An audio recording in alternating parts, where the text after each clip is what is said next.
We've been told for decades that composting is the ultimate act of environmental stewardship, a patient ritual of turning and waiting for nature to take its course. But what if I told you that by building a compost pile, you might actually be destroying the very nutrients you're trying to save? Imagine a massive, steaming mound of organic matter in the corner of a garden. Most see a factory of life, but if you look closer through a thermal lens, you're seeing a leak. That heat, that signature, working temperature we're told to strive for, is actually the sound of energy escaping into the atmosphere. It is the literal ghost of your soil's potential drifting away as carbon dioxide and ammonia. For 30 days, I walked away from the pitchfork. I stopped the turning, stopped the measuring, and stopped the waiting. Instead, I looked at the one place on Earth that has produced the deepest, richest topsoil for millions of years without a single human intervention, the forest floor. Nature doesn't build piles, it doesn't turn its waste with a fork, it layers. In a traditional compost bin, we create an artificial environment. By piling green and brown material 3 feet high, we trigger a thermophilic reaction. Bacteria go into a feeding frenzy, driving temperatures up to 150 degrees. It feels productive because it's fast, but speed comes at a price. As the pile heats up, the most volatile and valuable nutrient nitrogen is gassed off. You're left with a rich-looking humus, but it's a shadow of what it could have been. But here, where it gets interesting.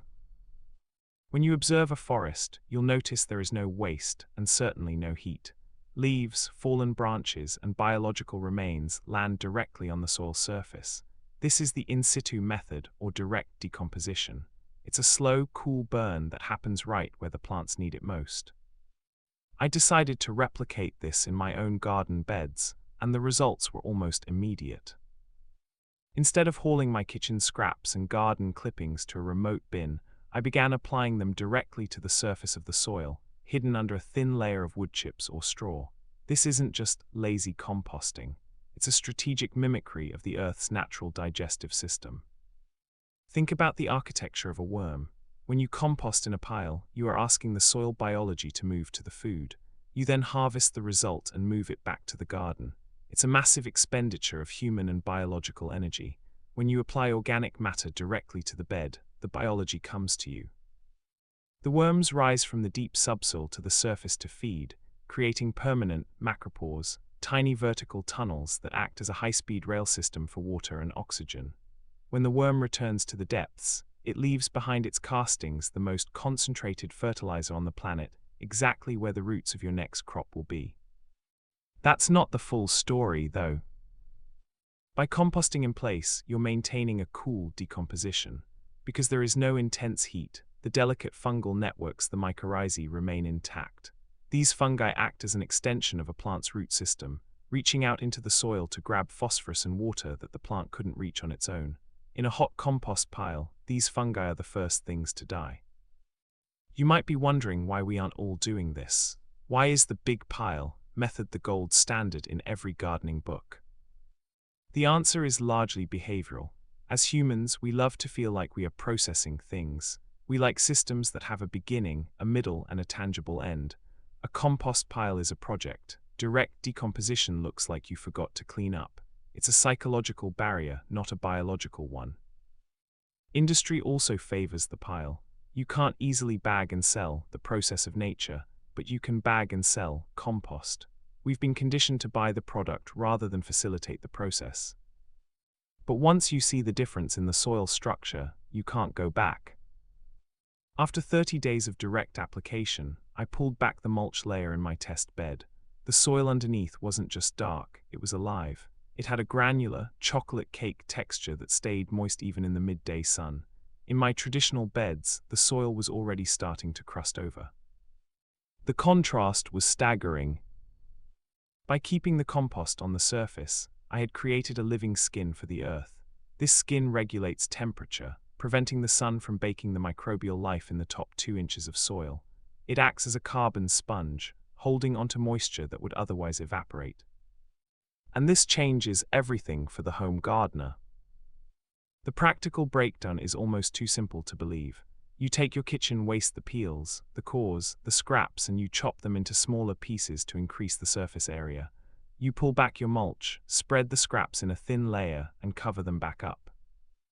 That's it, no turning, no heavy lifting, no brown to green ratios to obsess over. The soil handles the math for you.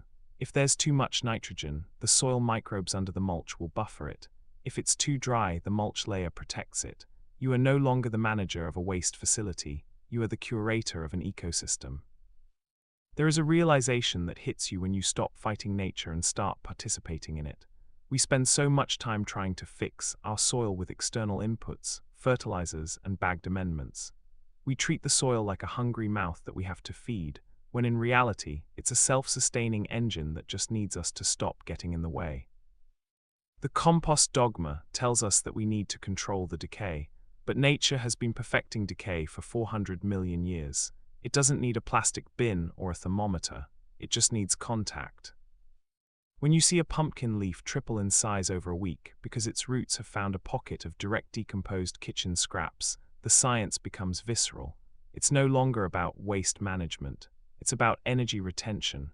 You are keeping the life force of your garden within the garden, never letting it escape as heat or gas. This shift in perspective is subtle, but the implications are massive. It's the difference between working for your garden and letting your garden work for you. We've become so obsessed with the yield of our compost bins that we've forgotten the health of our ground. We harvest the fruit, but we neglect the foundation. By stopping the traditional compost cycle, I didn't lose 30 days of progress, I gained a lifetime of soil fertility. This is just one of many systems hiding in plain sight, waiting for us to stop doing more and start doing right. The most powerful transformations often come not from adding something new, but from removing the barriers we've built ourselves. This is just the beginning of how we can rethink the architecture of our backyards. The heat rising from a traditional compost pile isn't a sign of success, it's the smell of a leak. While we've been taught that a steaming mound of organic matter is the pinnacle of gardening, that rising vapor is actually nitrogen, and carbon the literal building blocks of life escaping into the atmosphere before they ever touch your plants. Imagine a forest floor. No one is there with a pitchfork to turn the leaves, and no one is monitoring the internal temperature of the dirt. Yet these ecosystems produce the deepest, most nutrient-dense topsoil on the planet. For 30 days, I abandoned the compost dogma and mimicked this ancient model, and the results didn't just match the old way, they bypassed it entirely. Most gardeners are trapped in a cycle of heavy labor. We collect waste, haul it to a bin, turn it for months, and then haul it back to the garden. We've turned ourselves into middlemen for a process that nature intended to be a direct transaction. When you build a hot compost pile, the bacteria go into a high-energy feeding frenzy. It's fast, but it's violent. The heat generated during this process is so intense it actually kills off the most beneficial fungal networks, the mycorrhizae, that your plants desperately need for long-term health. But here where it gets interesting. When I stopped composting and started trenching or surface mulching my scraps directly into the garden beds, the biology of the soil shifted overnight. In a traditional pile, you are forcing the biology to move to the food. When you place the food directly on the soil, you invite the subsoil inhabitants to come to the surface. Suddenly, my garden was teeming with earthworms that had stayed deep underground for years. They began carving permanent vertical tunnels, creating a living plumbing system that allows oxygen and rainwater to reach the roots of my vegetables with zero resistance. Every time a worm travels from your kitchen scraps back down to the root zone, it leaves behind a trail of castings, nature's most potent fertilizer, exactly where the plant can use it. That's not the full story, though. By keeping the decomposition cool and localized, I preserved the delicate microbial life that usually vanishes in the heat of a compost bin. I wasn't just adding nutrients, I was building an immune system. The soil began to aggregate, turning from a dusty, compacted powder into a rich, granular structure that felt like damp cake crumbs. The question then becomes, if this works so well, why is it almost never recommended? The tension lies in our obsession with neatness and the industry built around it. A compost pile is a product you can see, measure, and eventually buy in a bag. Direct decomposition, however, looks like a mess to the untrained eye. It's hard to monetize a system that requires the gardener to do less. We have been conditioned to believe that if it isn't difficult, it isn't working.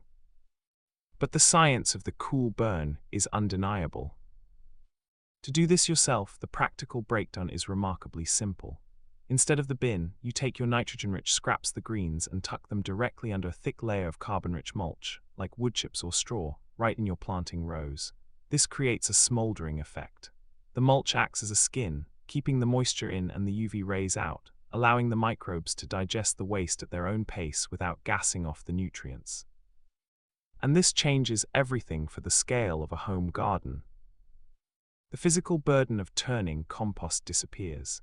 The need for expensive liquid fertilizers vanishes. You aren't just feeding the plants, you are feeding the soil, and the soil in turn takes care of the plants. After only a month of this method, my soil's moisture retention tripled. While the traditional beds were drying out under the afternoon sun, the direct-fed beds remained cool and hydrated. There is a profound realization that comes when you stop trying to manage nature and start facilitating it. We spend so much energy trying to make compost, when the earth is already a composting machine. By removing the bin, I removed the barrier between the waste and the life that needs it. The hidden truth of the garden is that the most productive systems are often the quietest. They don't require motors, thermometers, or back-breaking labor.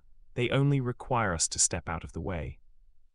The shift from being a compost maker to a soil caretaker is the moment your garden stops being a chore and starts being an ecosystem. We've spent decades perfecting the art of the pile, only to realize the forest had the answer all along. This is just one of many natural cycles we've overcomplicated in the name of progress. There are even more efficient ways to harness these invisible forces, and some of them involve tools you likely already have in your shed. The steaming warmth of a compost pile isn't a sign of life, it's the signature of an energy leak. While we've been taught to celebrate that rising heat, what we're actually witnessing is the literal ghost of our soil's potential precious nitrogen and carbon evaporating into the atmosphere before it ever feeds a single root. Imagine a forest floor. No one is there with a pitchfork, no one is monitoring green to brown ratios, and yet nature produces the deepest, most resilient topsoil on Earth through a silent, cold process. For 30 days I walked away from the compost bin to mimic this in situ model, and what happened next challenged every piece of gardening advice I'd ever followed. In the world of traditional composting, we've created a high-intensity middleman.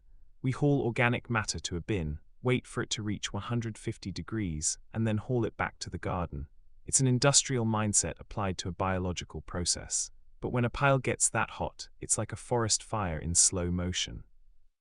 The heat kills off the delicate mycorrhizae, the fungal networks that act as a secondary root system for your plants, leaving you with a sterilized, though nutrient-rich, byproduct.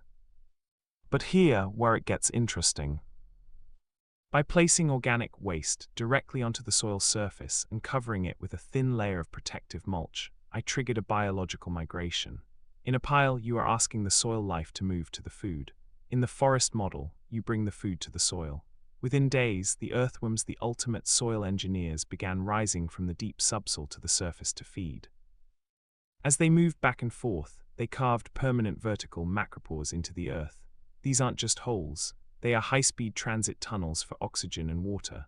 While my traditional garden beds were starting to crust and compact, the soil in my test bed was becoming a literal sponge, aerated from the bottom up without a single turn of a shovel. That's not the full story, though. Because this decomposition is cool, the nutrients remain stable. The nitrogen doesn't gas off as ammonia. It is bound into the soil by fungi and bacteria that thrive in the shadows. I wasn't just recycling waste, I was building a living, breathing immune system for my plants. The soil began to aggregate, turning into dark, granular clumps that held moisture even through a week-long heat wave. You have to wonder why this isn't the standard practice for every backyard. The tension lies in our human need for control. A compost bin is a project, it's something we can manage, measure, and eventually finish. Direct decomposition, on the other hand, requires a shift in perspective. It looks like doing nothing, and in an industry that wants to sell you tumblers, thermometers, and bagged starters, doing nothing is a hard sell. We've been conditioned to believe that if we aren't working hard, the garden isn't working at all. But the results of this lazy method were undeniably superior. The practical breakdown is almost primitive in its simplicity. Instead of the bin, you take your kitchen scraps, chop them to increase surface area, and tuck them directly under your mulch layer right where your crops are growing. This creates a smoldering effect. The mulch acts as a biological skin, regulating temperature and preventing the sun from baking the microbial life in the top 2 inches of the soil. And this changes everything for the longevity of your land. The labor of turning compost simply disappears. The need for supplemental fertilizers vanishes. You stop being a waste manager and start being an ecosystem curator. After 30 days, my test bed didn't just have better soil. It had a different structure entirely. It was cooler, darker, and vibrated with life in a way the hot bed simply couldn't match. There is a profound realization that hits you when you stop fighting nature and start participating in it. We spend so much energy trying to fix our soil with external inputs, when the earth is already a self-healing engine. By removing the bin, I removed the barrier between the waste and the life that was waiting for it. The hidden truth of the garden is that the most powerful transformations are often the quietest. They don't require heavy lifting or complex chemistry. They only require us to step out of the way and let the ancient systems do what they were designed to do. The shift from making compost to facilitating decay is the moment your garden stops being a series of tasks and starts being a thriving, self-sustaining world. We've spent years trying to master the pile, only to realize the forest had the blueprint all along. This is just one of many natural systems we've over-engineered in the name of progress. This approach to soil is actually part of a much larger, nearly invisible framework of efficiency that can be applied to almost every part of your home. The realization that we have been over-engineering decay is the first step toward a garden that feeds itself. True fertility isn't something we manufacture in a plastic bin. It is a silent, ancient conversation between the surface and the soil. This is just one of many biological shortcuts hiding in plain sight.